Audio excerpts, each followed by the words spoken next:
Have you ever looked around in your apartment and found something that should have been returned about a year ago, and as you're staring at it, thinking of all the money that you wasted, you realize that it would be a perfect design to put on your nails?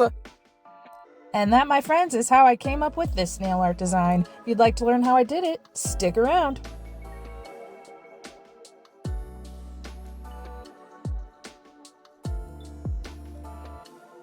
Every good nail art needs to start with a base coat, so make sure you do some sort of base coat, doesn't matter what kind. I'm using a long-lasting base coat.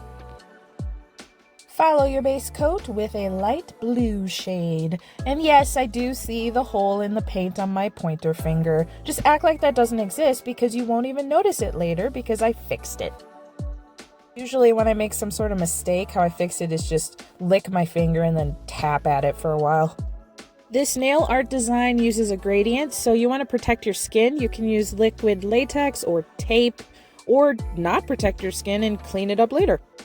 Then you want to put a dark purple and then the same shade you put on your fingernails on a makeup sponge so that you can dab it over and over again on your fingers.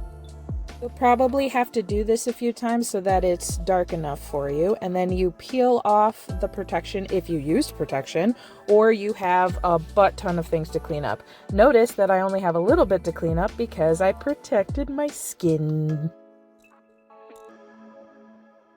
The next thing I did was put this vinyl on it to try to protect the purple area. That is absolutely unnecessary. I don't know why I did that. You can just use liquid latex or tape or something to block it off. Please don't do what I did. It made a weird line that I had to fix off camera.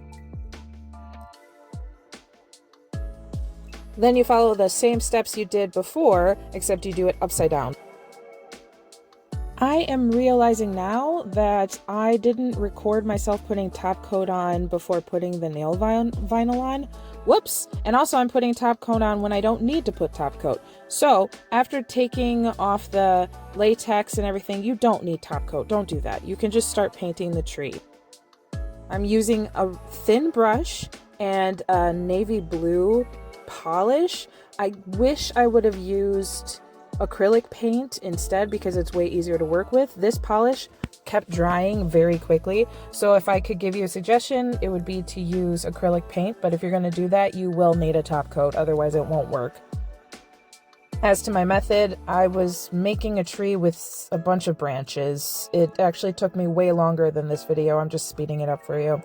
Then you want to follow that by putting white dots in random places. I did a combination of bigger dots and smaller dots.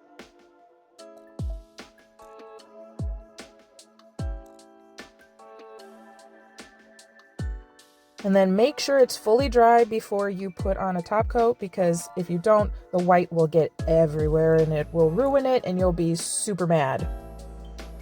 And then take a breath and look at your nails because you did it.